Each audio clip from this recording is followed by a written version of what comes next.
Ika-anim na araw, oo, ika-anim na araw. Muli tayong nagbabalik matapos ang panibagong araw na punong-puno ng mahalagang pangyayari sa buong Middle East. Marami pa ring nangyayari sa loob ng Iran na patuloy na nangingibabaw sa mga balita. Subalit sa pagkakataon na ito, ililipat natin ang ating pansin sa Hilaga. Dahil ang nangyayari ngayon sa Lebanon ay maaaring maging isa sa mga pinakamahalagang kaganapan sa buong digmaan. Muli na namang nagkakagera ang Israel at Hezbollah. Ang tigil putukan na nagwakas sa kanilang laban noong 2024 ay tumagal lamang ng 48 hours sa kasalukuyang digmaan. At gaya ng inaasahan, nagpapakawala ng mga raket ng Hezbollah papasok sa Israel habang gumaganti naman ng Israeli ng mas matindi at mas malakas. Sa katunayan, sapat ng dramatiko ang bahaging yun ng kwento. Subalit ang mas tunay na mahalaga ay kung ano ang ginagawa ng government ng Lebanon sa gitna ng lahat ng ito, isang ganap na pagbabawal sa mga operasyong militar at security ng Hezbollah. Ngayong 2026, talagang puno ng mga hindi inaasahang pangyayari ang mundo at maaaring ito na ang isa sa mga pinakamalaking pagbabago sa lahat. Pero bago natin simulan yan, kung bago ka pa lamang sa aming channel, huwag mo sana kalimutan na mag-subscribe para naman lagi kang updated sa mga ganitong uri ng video.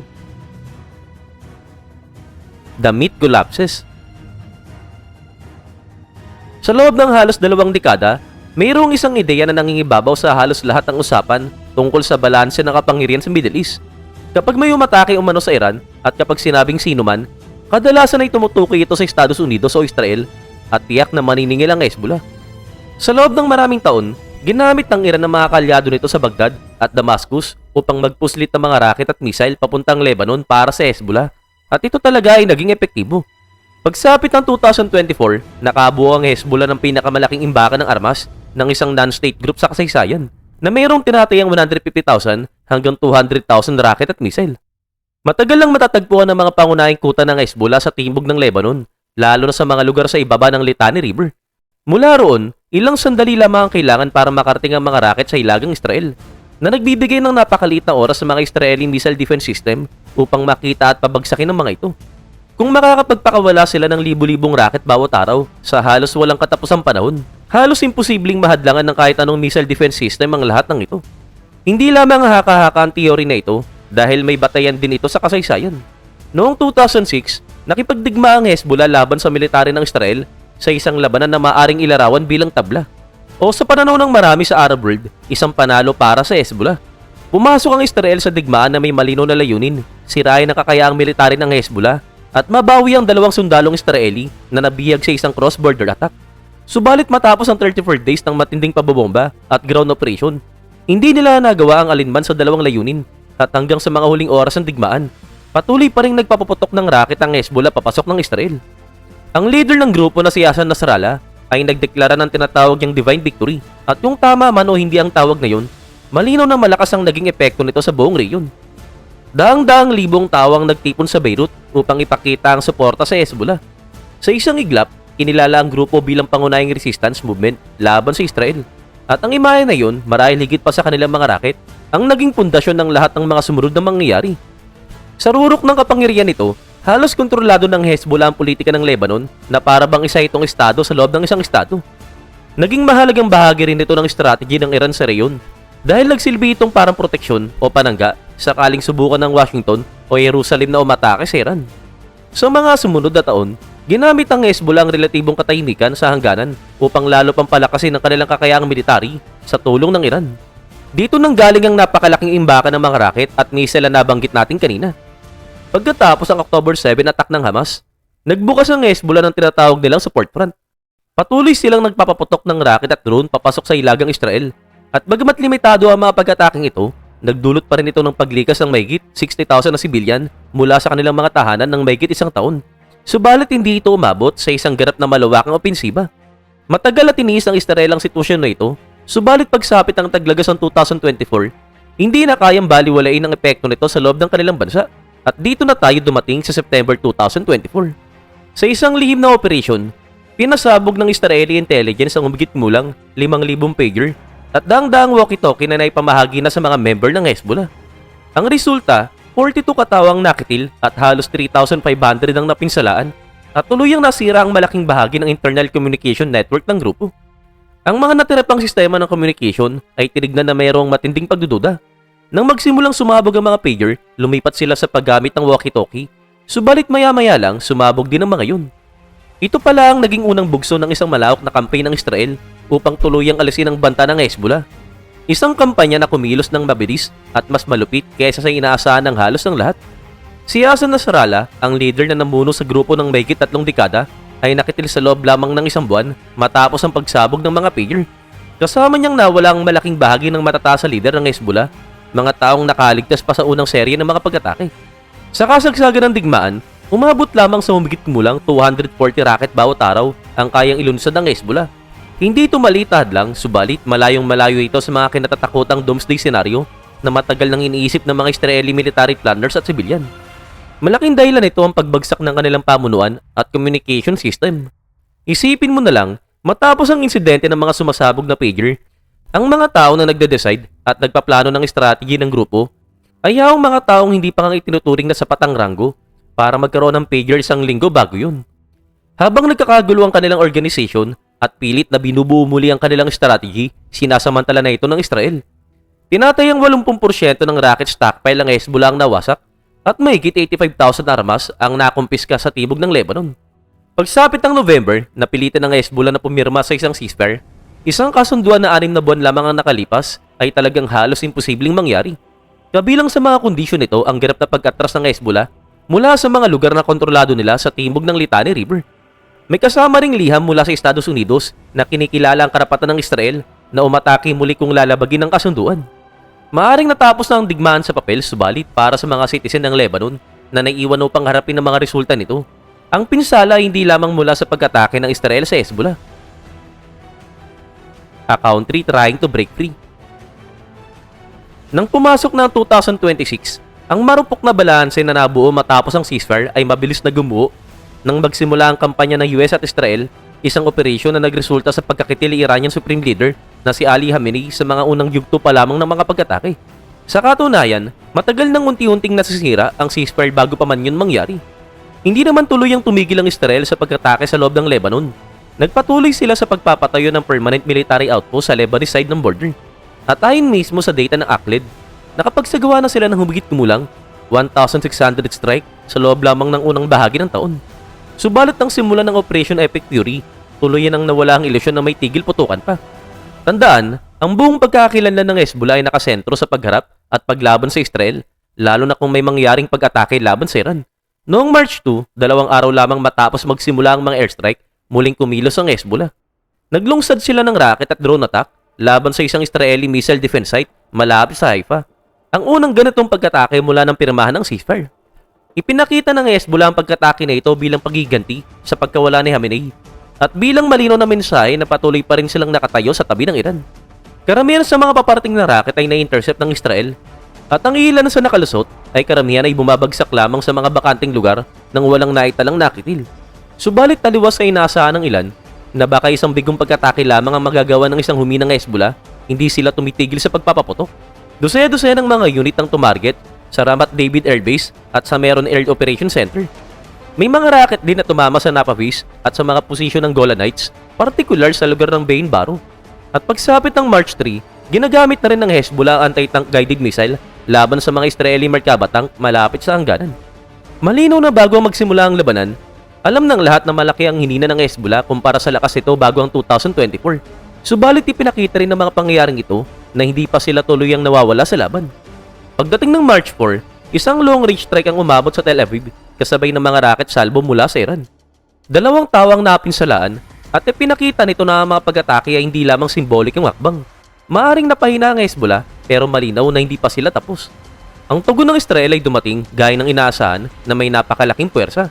Sa loob lamang ng isang araw, mahigit 250 airstrike na ang tumama sa southern suburb ng Beirut, sa Bekaa Valley at sa maraming nain sa timog ng Lebanon.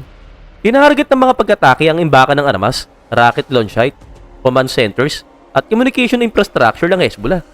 Kabilang sa mga malubang tinamaan ng mga gusali ng kanilang media network, ang Al-Manar TV at Al-Nuru Radio. Ayon pa sa mga opisyal ng Israel na nakausap ng New York Times, matagal nang pinaplano ang operasyon na ito at maaari pa itong lumawak sa isang ambisyosong kampanya. Ibig sabihin, inaasahan na nila na gaganti ang Hezbollah. Kung anong eksaktong plano ng Israel sa mga susunod na hakbang ay panahon lamang ang makakapagsabi. Subalit sa ngayon, hindi ito mukhang papunta sa isa pang ceasefire negotiation. Sa ground operation naman, Ipinadala ng Israel ang 91st Territorial Division sa kabila ng hangganan matapos utusan ng halos 100 na bayan at nayon sa tibok ng Litani River na lumikas. Mahigit 100,000 reservists na din ang tinawag pabalik sa service militar. Kinumpirma rin ng IDF na nakitil sa Lebanon ang isang senior commander ng IRGC Quds Force na si Reza Qasemi. Isang hakbang na halos tuluyang pumutol sa natitirang command chain sa pagitan ng Iran at Hezbollah. Sa ngayon, parang sumusunod pa rin ito sa pattern ng digmaang ito na kung saan ginagamit ng US at Israel ang napakalakas na puwersa upang tanggalin ang mga pangunahing leader ng tinatawag nilang Axis of Resistance. Subalit ang mga sumunod na pangyayari ang tunay na nagbigay ng bigat sa sitwasyon ng Lebanon at siyang naging dahilan kung bakit napakahalaga ng nangyayari ngayon. Pagkatapos ng mga dekada ng kahinaan at kompromiso, nagpa siya ang government ng Lebanon na harapin mismo ang Hezbollah. Idineklara ng gabinete ni Prime Minister Nawaf Salam ang agarang total ban sa lahat ng military at security activities ng Hezbollah. Inutusan din ng grupo na isuko ang kanilang mga armas sa estado. Ang Pangulo ng Lebanon na si Joseph Aoun, dating commander ng Lebanese Army, ay nagsabing pinal na ang desisyon na ito. Subalit ang pinakanakakagulat sa lahat ay ang nangyari sa Parliament. Sinabi Berry, ang Speaker ng Parliament at leader ng Amal Movement, na matagal ng pinakamatibay na political ally ng Hezbollah ay hindi bumoto laban sa panukala. Para sa mga analis na matagal lang sumusubaybay sa politika ng Lebanon, ang mga pangyayaring ito ay talagang halos hindi kapanipaniwala. Para sa Hezbollah, sinabi nilang walang sapat na dahilan ng hakbang na ito at halos binaliwala lamang nila ang desisyon ng gobyerno. Subalit ibang iba ang tunog ng pagtutol kapag wala na ang inyong leader, wasak na ang karamihan ng inyong command structure at nawala pa ang pinakamahalagang political ally mo. Ngayon ang malaking tanong dito, kaya bang ipatupad ng government ng Lebanon ang kanilang utos laban sa Hezbollah? At kung mangyari yun, magagawa ba ng Israel at tuluyan ng tapusin ng Hezbollah? Third time the charm. Sa Washington ngayon, may isa pang malaking grupo ng mga analyst at policymaker na naniniwalang ito ang pinakamagandang pagkakataon para tuluyang tapusin ng Hezbollah at hindi sila tahimik tungkol dito. Isang analyst mula sa Foundation for the Defense of Democracies, isang kilalang think tank na nakatutok sa Middle East, ang tumawag sa kasalukuyang nangyayari bilang de-Hezbollahification. Hindi man ito ang pinakakaakit-akit na slogan, malinaw ang ibig sabihin, tanggalin ng tuluyan ang kapangyarihan ng Hezbollah. Samantala, may mga eksperto rin sa Washington Institute na nagsasabing ito raw ay isang once-in-a-generation opportunity, isang pagkakataong maaaring hindi na muling mangyari kung ito ay palalampasin. At mula naman sa pananaw ng Israel, halos perpekto ang kasalukuyang strategic alignment. Matagal nang layunin ng Israel ang permanenteng pagdidisarma sa Hezbollah, subalit hindi ito naging posible dahil sa dalawang pangunahing dahilan. Una, ang tuloy-tuloy na pagpasok ng armas mula sa Iran papuntang Lebanon. At ikalawa, ang government ng Beirut na sa maraming pagkakataon ay hindi man lamang pinalakas ang kanilang puwersa sa kanilang sariling bansa. Ayon mismo kay IDF Chief Samir, ang layunin niya yon na hindi na lamang ipatupad ang UN Security Council Resolution 1701. Ang tunay na target ay ganap at kumpletong pagdidisarma ng Hezbollah. Subalit may isang hindi komportableng pattern na dapat tandaan ng sino mang tumitingin sa kasalukuyang sitwasyon. Maraming beses nang nakipagdigma ang Israel sa Hezbollah at halos sa bawat pagkakataon, hindi ito nagtapos sa paraang inaasahan nila. Ang digma noong 2006 na nabanggit natin kanina ay isa lamang sa ilang operasyon o marahil mas tamang sabihin mga misadventure na isinagawa ng Israel laban sa kanilang sariling kapitbahay. Sa katunayan ng operasyon noong 2006 ay inaasahang magwawastos ng mga pagkakamaling nagawa noong 1982 invasion. At yun ang digmaan na marahil pinakamahalagang tandaan ng mga policy makers sa ngayon. Noong 1982, pumasok ang Israel sa Lebanon na may layuning sirain ang operasyon ng Palestine Liberation Organization sa bansa. Sa makitid na pananaw ng military, nagawa nila ang layunin na yun. Subalit ang mga sumunod na 18 years ng occupation sa Lebanon ang naging dahilan kung bakit nabuo at lumakas ang Hezbollah sa unang pagkakataon. Kaya nang muling pumasok ang Israel sa Lebanon noong 2006, ang plano ay isang limitadong operasyon lamang. Layunin nitong pahinahin ng kakayahan ng Hezbollah habang iniiwasan ng matagal at komplikadong digmaan na naging problema sa mga nakaraang generasyon. Subalit iba talaga ang nangyari. Sa halip na tuluyang nawala ang banta, mas mabilis mang nakabangon ng Hezbollah. Sa mga taon pagkatapos ng digmaan, ginamit nila ang panahon ng kapayapaan upang muling palakasin ang kanilang puwersa at mag-ipon ng napakalaking arsenal ng armas, ang mismong arsenal na naging dahilan ng kasalukuyang digmaan. May isa pang senaryo na maaaring maulit ang parehong kwento ngayon. Kahit na malubang na pahina, may kakayahan pa rin ng Hezbollah na magsagawa ng asymmetric warfare. Mga taktika tulad ng improvised explosive device attacks, sniper operations at iba pang guerrilla tactics. Hindi man ito kasing lakas ang tradisyonal na hukbong military na dati nilang taglay, sapat pa rin ito upang gawing bangungot ng pamamahala sa Southern Lebanon sa loob ng maraming taon. May isa pang possibility na mas komplikado. Maaaring tuluyang durugin ng Israel ang Hezbollah, subalit sa proseso ay makaalika ng panibagong resistance group, isang organization na maaaring mas radikal at mas matindi pa kaysa sa nauna. Gayunpaman, may isang mahalagang dahilan kung bakit iba ang sitwasyon sa ngayon kumpara sa nakaraan. Sa pagkakataon na ito, ang mismong estado ng Lebanon ang nagtutulak upang ibalik ang kanilang soberanya.